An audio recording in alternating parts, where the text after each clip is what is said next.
नमस्कार विद्यार्थी मित्रांनो, आज आपण सहावीची काही कविता आहे रंग माझा वेगळा, सुरेश भट यांची कविता आपण अभ्यासणार आहोत.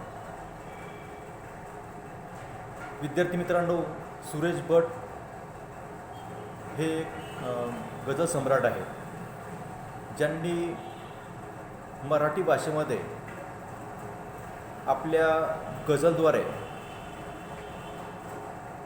लोकांना आकृष्ट केलं.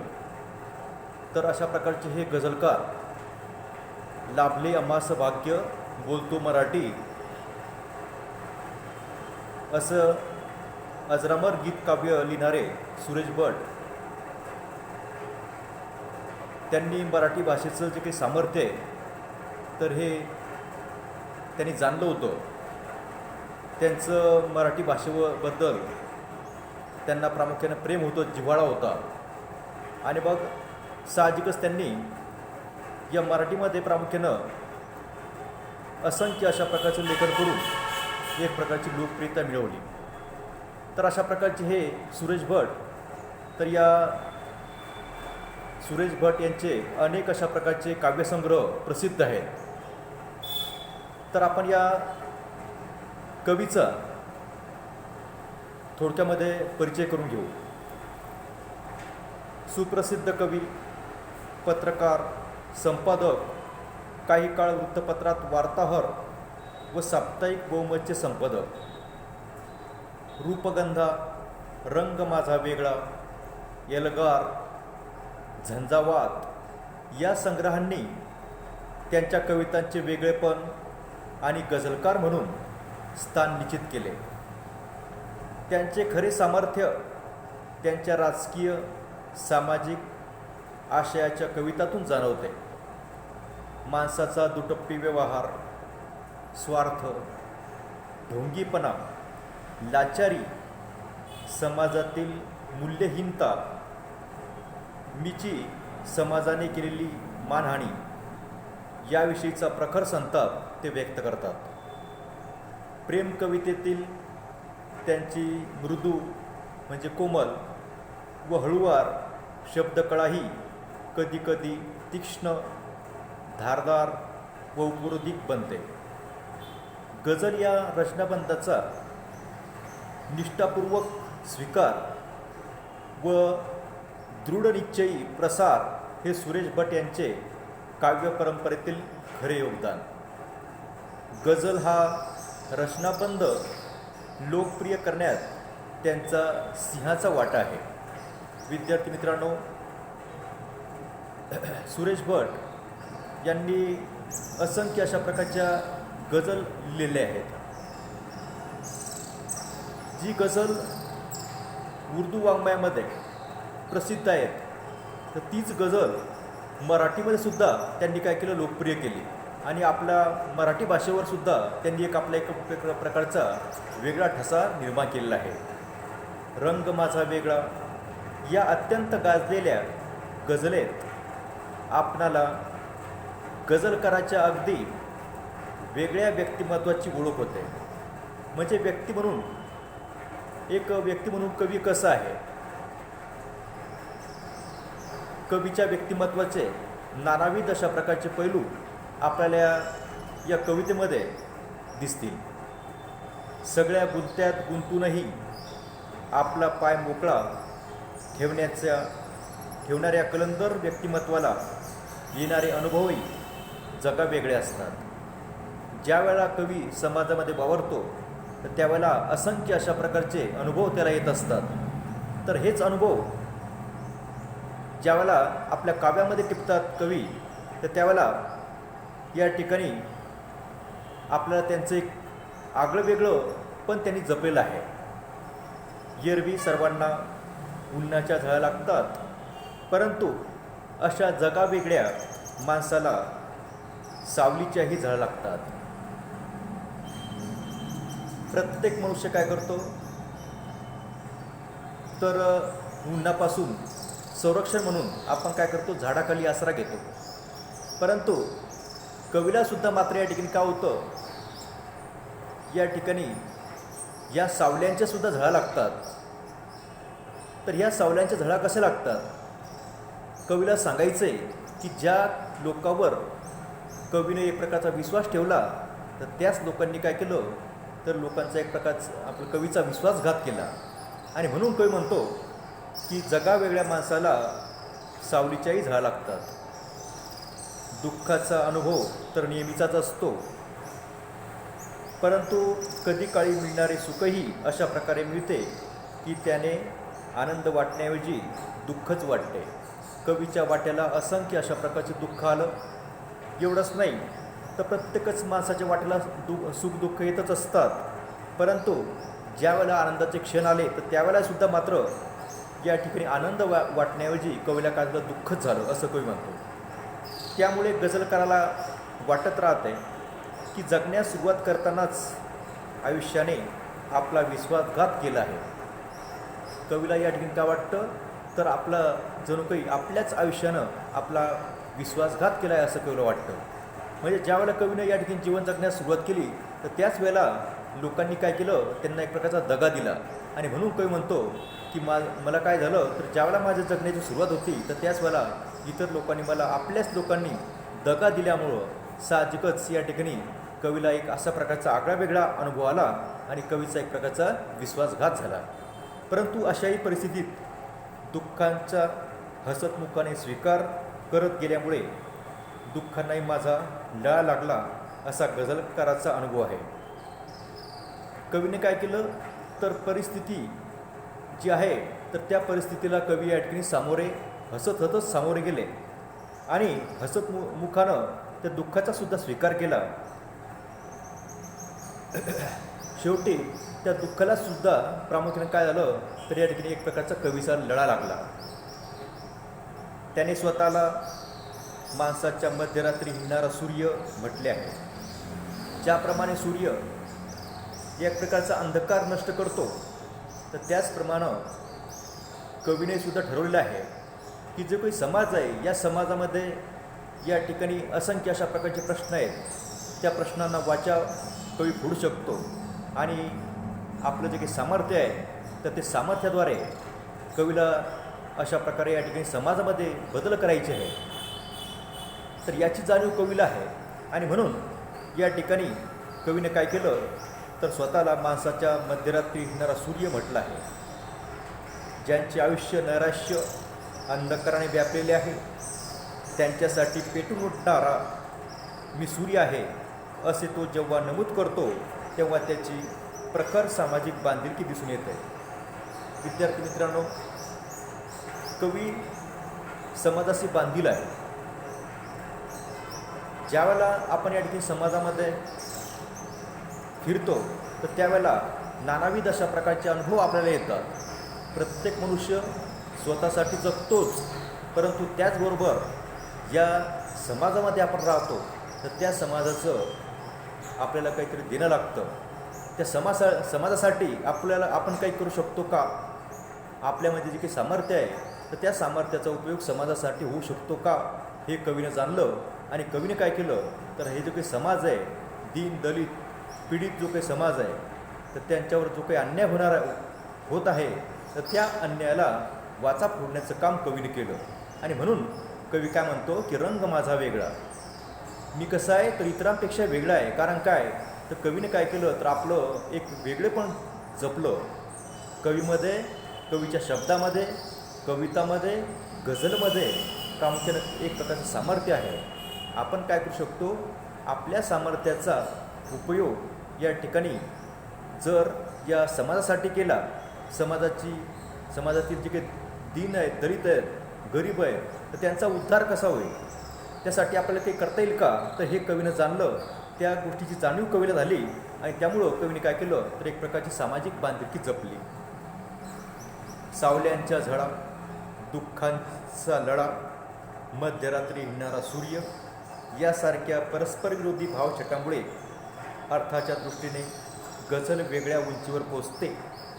अगदी योग्य ठिकाणी येणारे यमक अनुप्रास यामुळे गझलेचा अप्रतिम गेयता लाभली आहे.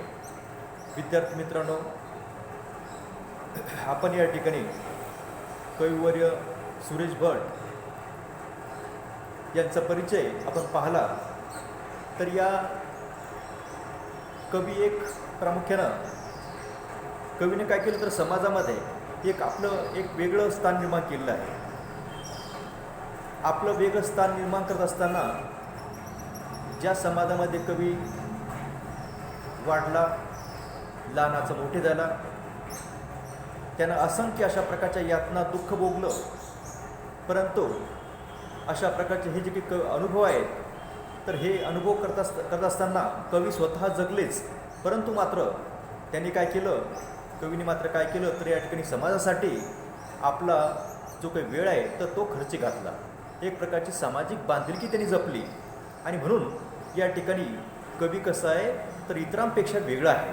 प्रत्येक मनुष्य काय करतो, स्वतःसाठी जगतो, परंतु स्वतःसाठी जगत असतानाच जर आपण या ठिकाणी एक समाजासाठी आपण काही करता येईल का, तर अशा प्रकारची आपण जर का जाणीव ठेवली आणि समाजासाठी आपण काही केलं तर तेव्हा मात्र आपण काय करतो, या ठिकाणी इतरांपेक्षा वेगळं ठरतो. आणि म्हणून आपणही सुद्धा काय केलं पाहिजे तर आपलं एक वेगळं पण जपलं पाहिजे. तर अशा प्रकारचा एक विचार या कवितेमध्ये कवीनं व्यक्त केलेला आहे. तर या ठिकाणी कवितेचं जे काही शीर्षक आहे रंग माझा वेगळा, तर या ठिकाणी रंग माझा वेगळा ही एक गझल आहे. या गझलमध्ये कवीने काय केलेलं आहे तर या ठिकाणी मी इतरांपेक्षा कसा वेगळा आहे, मी माझं वेगळं पण कसं जपलं आहे ते या कवितेमध्ये कवीने सांगितलं आहे. कवीच्या वाट्याला तुमच्या आमच्याप्रमाणेच या ठिकाणी सुखदुःख आलं, परंतु या ठिकाणी प्रत्येक कवीचा सुखदुःखाचा अनुभव वेगळा आहे. या ठिकाणी कवीच्या वाट्याला जे काही दुःख आलं तर त्या दुःखानं जणू काही त्याचा एक प्रकारचा पाठलागच केला. माझ्या सोबतीला सदैव दुःख होतं, सुखाचे क्षण जरी आले तरी मात्र मला ते सुख अनुभवता आलं नाही आणि म्हणून या ठिकाणी सदैव दुःखानं काय केलं, माझा एक प्रकारचा पिच्छा पुरवला आणि त्यामुळं या ठिकाणी मला काय झालं तर ज्या समाजामध्ये मी वावरलो, ज्या लोकांवर मी प्रामुख्याने विश्वास टाकला, परंतु या विश्वासू लोकांनीच मला काय दिलं तर मला एक प्रकारचा दगा दिला, त्यांनी माझा एक प्रकारचा विश्वासघात केला. आणि मग आता ज्या लोकांनी जी आपली लोकं होती, जर का आपल्याच लोकांनी जर का आपल्याला दगा दिला तर मग विश्वास कोणावर ठेवायचा, तर अशा प्रकारचा प्रश्न पडतो. आणि म्हणून कवी काय करतो की आपलं जे काही दुःख आहे तर हे आपलं दुःख या ठिकाणी परखडपणे या ठिकाणी आपल्या शब्दाद्वारे मांडतो. तर या ठिकाणी ज्या वेळेला समाजामध्ये वावरत असताना असंख्य अशा प्रकारचे चटके माणसाला बसतात. समाजामध्ये दुःख असेल, यातना असेल, गरिबी असेल, तर ह्या सर्व गोष्टी जगताना काय होतं की असंख्य अशा प्रकारचे अनुभव येतात.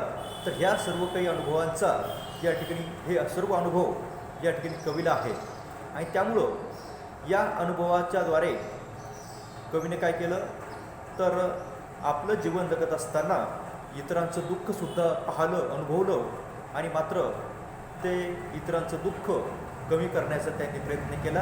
एक प्रकारचं त्यांनी काय केलं तर सामाजिक बांधिलकी जपली आणि ही सामाजिक बांधिलकी जपल्यामुळंच मात्र या ठिकाणी कवी काय म्हणतो की रंगुनी रंगात साऱ्या रंग माझा वेगळा.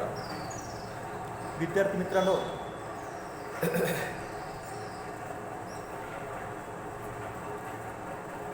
कवीच्या जीवनामध्ये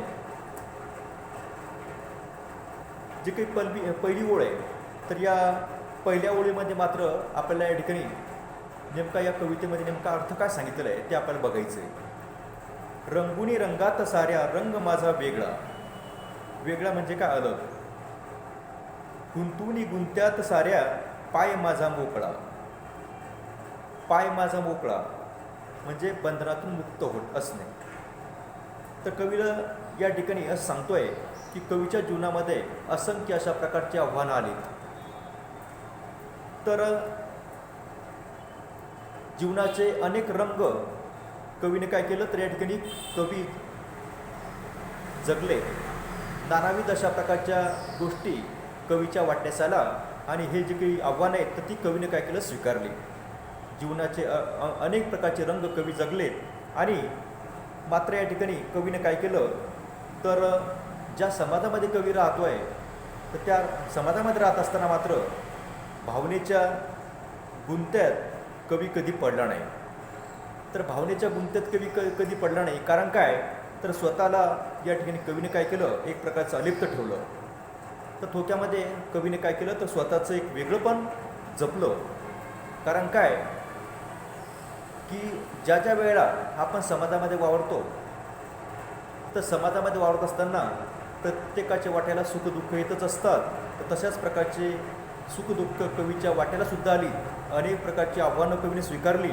आणि मात्र या ठिकाणी जो काही गोतावळा आहे, जवळची माणसं आहेत, त्या माणसामध्ये कवी या ठिकाणी रमलेत. परंतु मात्र त्यांनी काय केलं, तर या ठिकाणी गुंत्यात साऱ्या पाय माझा मोकळा. ज्याप्रमाणे एखादी दोरी असते, तर त्या दोरीमध्ये जर का आपले पाय गुंतले तर त्यावेळेला काय होतं, आपली फजिती होते. तर त्याप्रमाणे कवी म्हणतो, मी जरी अशा प्रकारे गोतावळ्यामध्ये वावरलो, मी काय केलं, तर या समाजामध्ये वावरलो, परंतु समाजामध्ये वावरत असताना मात्र काय केलं, तर मी माझं एक वेगळंपण जपलं. माझं वेगळंपण जपलं म्हणजे हे कोणतं वेगळंपण कवीने जपलं, तर त्यामध्ये आपल्याला असं म्हणता येईल की कवीमध्ये काय होतं, कवीमध्ये सामर्थ्य होतं. कवीने काय केलं, आपल्या शब्दाच्या माध्यमातून हा जो काही दुःखी समाज आहे, कष्टी समाज आहे, तर या दुःखी कष्टी समाजासाठी कवी सदैव झटले. त्यांच्यावर जो काही अन्याय होत होता, त्यांच्यावर त्या अन्यायाला एक प्रकारची वाचा फोडण्याचं काम कवीने केलं. तर या ठिकाणी कवीने काय केलं, तर या ठिकाणी समाजामध्ये प्रामुख्यानं ज्या समाजाची काही दुःख आहे, अनेक अशा प्रकारचे समाजामध्ये प्रश्न आहेत की त्या प्रश्नांचं या ठिकाणी सर्वसामान्य मनुष्य त्या प्रश्नांना वाचा फोडू शकत नाहीत. परंतु कवीच्या कवितेमध्ये काय, तर तशा प्रकारे शक्ती आहे. कवी काय करू शकतो, आपल्या शब्दाच्या माध्यमातून या ठिकाणी लोकजागृती करू शकतो आणि हवा तो विषय हाताळून या ठिकाणी एक प्रकारची सामाजिक जागृती करू शकतो. आणि तशाच प्रकारचं काम कवीने काय केलं, या ठिकाणी या समाजासाठी केलं. जो समाज दुःखी आहे, अडाणी आहे, अशिक्षित आहे, तर या अडाणी दुःखी समाजावर अनेक प्रकारचे अत्याचार होत होते. तर त्या अत्याचारांना दूर करण्याचं काम कवीने केलं. त्या प्रश्नांना, त्यांच्या प्रश्नांना एक प्रकारचं वाचा फोडण्याचं काम केलं. तर हा जो काही समाज आहे, तर हा समाज एक प्रकारचा काळोखामध्ये होता आणि साहजिकच त्यांचं जे काही जीवन आहे, तर हे अंधकारमय होतं. आणि या साहजिकच अशा प्रकारच्या या अंधकारमय जीवनात जर आपल्याला या ठिकाणी जर आपण या समाजासाठी काही केलं, तर निश्चितच या लोकांचे काय होईल, या ठिकाणी प्रश्न सुटतील. आणि म्हणून कवीने काय केलं, तर या ठिकाणी या समाजाचे प्रश्न हाती घेतले आणि आपलं जीवन या ठिकाणी असह्य जीवन या ठिकाणी सुसह्य केलं. तर स्वतःसाठी जगत असतानाच या ठिकाणी जर आपण इतरांसाठी काही केलं, तर हा समाज काय करतो, हा समाज मात्र त्याची दखल घेतो आणि मात्र हा मनुष्य इतरांपेक्षा वेगळा आहे हे सुद्धा समाजाला कळतं. आणि म्हणून या ठिकाणी कवी काय म्हणतो की सर्व गुंत्यात गुंतूनही पाय माझा मोकळा. तर रंगुने रंगात साऱ्या रंग माझा वेगळा, गुंतुनी गुंत्यात साऱ्या पाय माझा मोकळा. या ठिकाणी कवीनं काय केलं, तर कवीनं स्वतःच्या अशा प्रकारचं एक कवी जे काही जीवन जगला, तर एक आगळं वेगळं कवी जीवन जगला. स्वतःचं जीवन जगत असताना काय केलं, तर कवीनं एक प्रकारचं कलंदर वृत्ती जोपासली. तर कवी म्हणतो की सर्व रंगात मी रंगलो, तरी पण माझा रंग कसा आहे, वेगळा आहे, अनोखा आहे. माझं जे काही व्यक्तिमत्व आहे, तर माझं व्यक्तिमत्व सगळ्यापेक्षा या ठिकाणी भिन्न आहे, वेगळं आहे. कुठल्याही गुंत्यात मी मात्र अडकलो, तरी त्या बंधनातून मी काय होतो, मी मुक्त होतो. तर एक माझं कवीला सांगायचं आहे की कवीचं जे काही व्यक्तिमत्व आहे, तर कवीचं व्यक्तिमत्व हे आगळं वेगळं आहे. आणि या आगळ्या वेगळ्या व्यक्तिमत्वामुळंच कवी का झालं तर या गुंत्यामधून सुटले. म्हणजे कवीला सांगायचं आहे की मी काय केलं, समाजामध्ये वावरत असताना मी तर जगलोच, परंतु माझ्याबरोबरच मी काय केलं तर या समाजाचे सुद्धा काही प्रश्न आहेत, तर त्या प्रश्नांना एक प्रकारची वाचा फोडली आणि त्यामुळं या ठिकाणी मी मात्र माझं एक अशा प्रकारचं एक वेगळेपण जपलं. कवी म्हणतो मी पायामध्ये बंधनं घालून घेणारा नाही आहे. तर माझे व्यक्तिमत्व कसं आहे, तर माझं व्यक्तिमत्व या ठिकाणी अनोखं आहे, वेगळं आहे. मी सर्वांमध्ये मिसळून माझं काय तर माझं एक वेगळेपण जपतो असं कवी म्हणतो. तर या दुनियेमध्ये कवीने काय केलं तर जीवनामध्ये जगत असताना जीवनाचा जो काही खेळ आहे, तर हा जीवनाचा खेळ कवीने काय केलं मनस्वी ते खेळले, मनापासून खेळले. परंतु हे खेळ खेळत असताना या ठिकाणी सुखदुःख आहेत, नात्याची बंधनं आहेत. त्या बंधनाच्या गुंत्यात मात्र कवी गुंतलेला दिसत नाही. तरी पण या सर्व बंधनामधून गुंत्यापासून या ठिकाणी कवी काय तर मोकळा आहे. तर सर्व गुंत्यात गुंतूनही आपला पाय मोकळा ठेवणाऱ्या कलंदर व्यक्तिमत्वाचं या ठिकाणी येणारे जे काही अनुभव आहेत, तर हे जगावेगळे आहेत. अनेक माणसाचं जीवन कवीनं स्वतः पाहिलं, निहाळलं. या सर्व अनुभवाविषयी कवीने काय केलं तर रंग हे अशा प्रकारचं प्रतीक योजलेलं आहे.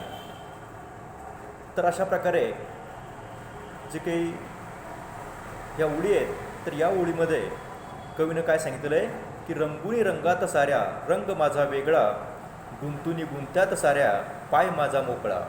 तर मी काय तर मी एक कलंदर मनुष्य आहे. सर्व रंगात रंगून मात्र मी काय केलं तर माझं एक आगळं वेगळंपण जपलं. त्यानंतर माझं व्यक्तिमत्व जे आहे, तर माझं व्यक्तिमत्व इतरांपेक्षा सर्वांपेक्षा ठिकाणी वेगळं आहे.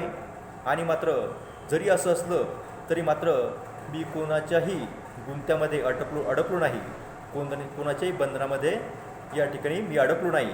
मी कसं आहे तर मुक्त पक्षाप्रमाणे मी आहे, असं कवीनं एक आपलं आगळं वेगळं या ठिकाणी वैशिष्ट्य सांगितलेलं आहे. तर विद्यार्थी मित्रांनो, आज आपण रंग माझा वेगळा ही सुरेश भट यांची जी काही कविता आहे, तर या कवितेमध्ये आपण सुरुवातीला कवीचा परिचय पाहिला आणि त्यानंतर या जे काही पहिल्या 2 ओळी आहेत, तर या पहिल्या 2 ओळींचं अध्ययन केलं. यानंतर आपण उर्वरित भाग पुढच्या भागामध्ये बघूया.